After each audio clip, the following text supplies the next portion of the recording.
للہ ما فی السماوات وما فی الارض، اللہ ہی کا ہے جو کچھ آسمانوں میں ہے اور جو کچھ زمین میں۔ اس کائنات کی بادشاہت بھی اللہ کی ہے اور اس کائنات کو چلانے والا بھی اللہ ہے۔ اب چونکہ سورۃ البقرہ کنکلوڈ ہو رہی ہے، اور جب بھی صورتیں کنکلوڈ ہوتی ہیں، اپنی اینڈنگ کی طرف جاتی ہیں، تو اکثر اوقات انہی الفاظ کے ساتھ اللہ تعالیٰ اپنی تعریف کو بیان فرماتا ہے۔ وَإِن تُبْدُوا مَا فِي أَنفُسِكُمْ، اور اگر تم ظاہر کرو جو کچھ تمہارے جی کے اندر ہے، أَوْ تُخْفُوهُ، یا اسے چھپا لو، يُحَاسِبْكُمْ بِهِ اللَّهُ، اللہ تعالیٰ اس کے اوپر بھی حساب لے گا۔ یہ بہت خطرناک معاملہ ہے میرے بھائی۔ اس کے دو معنی ہو سکتے ہیں۔ ایک تو یہ ہے کہ دل کی نیت کے اوپر اللہ تعالیٰ گرفت کرے، کہ کسی نے نیکی کا کام بظاہر تو بڑا اچھا کیا، دل میں ریاکاری کی نیت تھی، تو اللہ تعالیٰ اس دل کے خیال کے اوپر گرفت کرتے ہوئے اس کی نیکی کو زیرو سے ملٹیپلائی کر دے گا۔ تو یہ تو مسلمانوں کا اجماعی عقیدہ ہے کہ ایسا ہی ہوگا۔ اور دوسرا معنی یہ ہے کہ دل میں آنے والا ایسا وسوسہ جو جان بوجھ کر لایا جائے، یا کسی گناہ کا خیال اپنے دل میں جان بوجھ کر لایا جائے، اور اس خیال کو لانے کے بعد اس کی پیروی کرتے ہوئے اس کی لذت دل میں محسوس کی جائے جان بوجھ کر، تو اس کے اوپر بھی گرفت ہوگی۔ یہ دونوں معنی اپنی جگہ درست ہیں۔ پہلے والا تو ہمیں پتہ ہی ہے، ریاکاری والا، بخاری اور مسلم دونوں میں حدیث ہے۔ بخاری کی پہلی حدیث ہی یہی ہے، انما الاعمال بالنیات، اعمال کا دار و مدار نیتوں کے اوپر ہے۔ اور یہ نیک اعمال کے بارے میں ہے، برے اعمال کے بارے میں نہیں۔ برا عمل چاہے اچھی نیت سے بھی کیا جائے وہ گناہ ہی ہے، یہ نیک اعمال کے بارے میں، کیونکہ اس سے آگے الفاظ ہیں اسی حدیث میں کہ اعمال کا دار و مدار نیت پہ ہے۔ اگر کسی شخص نے اللہ اور اس کے رسول کے لیے ہجرت کی تو اس کی نیت اللہ اور اس کے رسول کے لیے لکھی جائے گی، اور اگر کسی شخص نے کسی عورت کی نکاح کی خواہش میں ہجرت کی تو اس کی ہجرت اس کے لیے لکھی جائے گی۔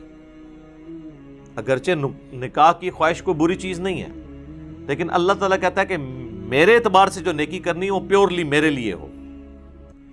تو یہ چیز بتا رہی ہے کہ نیک عمل میں خالصتاً اللہ کی نیت ہو، برے عمل کا تو لینا دینا ہی نہیں اس کے ساتھ، کیونکہ انہی احادیث کو لوگ مس یوز کر کے ایکسٹرا جوڈیشل ایکٹیویٹیز پرفارم کرتے ہیں۔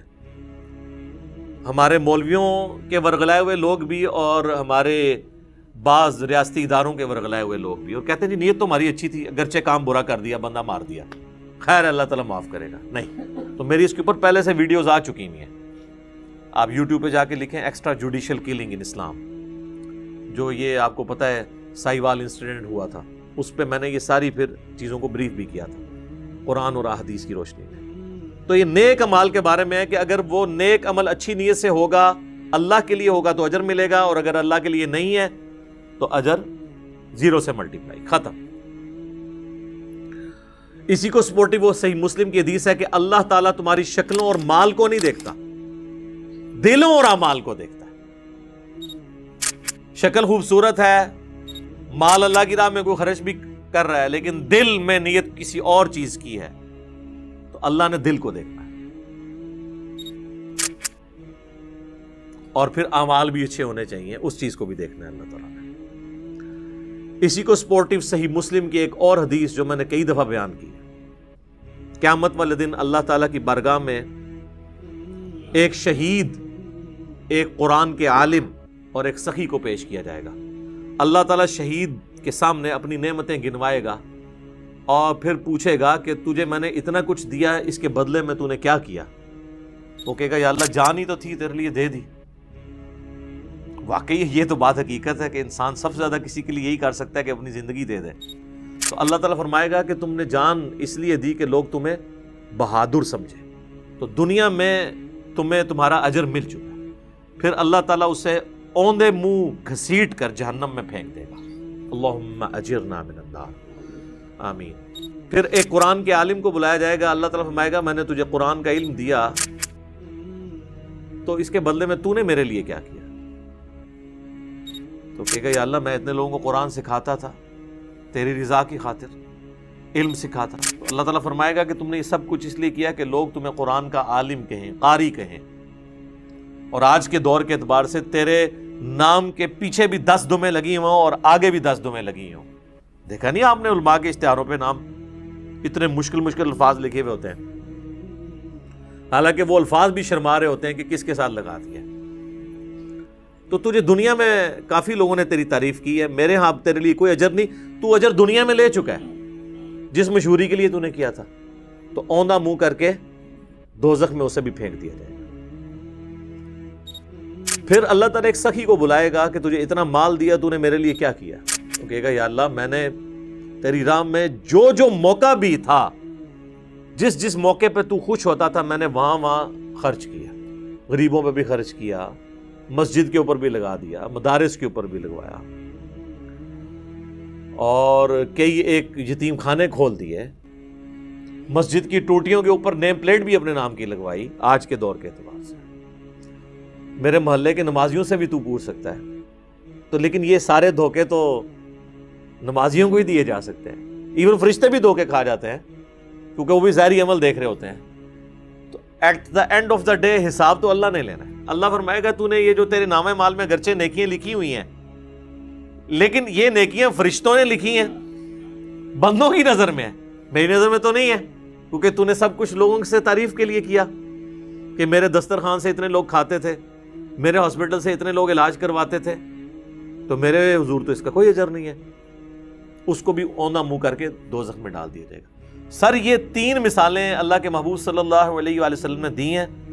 اگر آپ میں سے کوئی شخص سمجھتا ہے کہ دنیا میں ان 3 نیکیوں سے بڑی کوئی نیکی ہو سکتی ہے تو میرے سامنے لے آئے. کیا شہید ہونے سے بڑی کوئی نیکی انسان اللہ کے لیے کر سکتا ہے؟ اور اگر کسی نے یہ نہیں کی ہے، قرآن کی تعلیم سیکھنے اور سکھانے سے بڑی کوئی نیکی کر سکتا ہے؟ بخاری کی حدیث ہے تم میں سب سے بہتر وہ جو قرآن سیکھے اور سکھائے.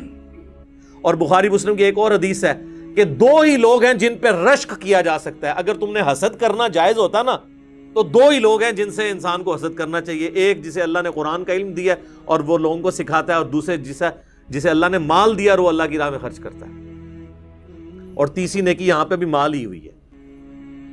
یعنی اس کائنات میں سب سے بڑی 3 نیکیاں یہی ہو سکتی ہیں: شہادت، قرآن کا علم سیکھنا اور سکھانا، اور اللہ کی راہ میں صدقہ اور خیرات کرنا. یہ 3 نیکیاں بھی برباد ہو جائیں گی اگر اللہ کے لیے نہیں کی. ایون اگر اس میں کسی کو شریک بھی کیا تھا تب بھی برباد. مسند احمد میں حدیث ہے جس نے کسی کے دکھلاوے کے لیے نماز پڑھی گویا اس نے شرک کیا. اب مجھے بتائیں دکھلاوے کے لیے کون نماز پڑھ سکتا ہے؟ یہ کوئی اتنا آسان کام ہے؟ ہاں چلے چند ایک لوگ پڑھتے ہوں گے شاید، جس طرح وہ ہمارے قریبی دوست بتانے لگے کہ آپ کو پتا ہے جو پاکستان کے ایک فارمر پریزیڈنٹ تھے ضیاء الحق صاحب، ان کی پالیسیز سے 1000 اختلاف، لیکن ایک دیندار آدمی تھا، تو نمازی بڑا پکا تھا وہ. تو وہ کہنے لگے کہ انہوں نے لیاقت باغ آنا تھا. کہتے ہیں میری ڈیوٹی اس وقت میں نیا آفیسر بھرتی ہوا تھا، پھر تو خیر وہ 22ویں گریڈ میں ریٹائر ہوئے.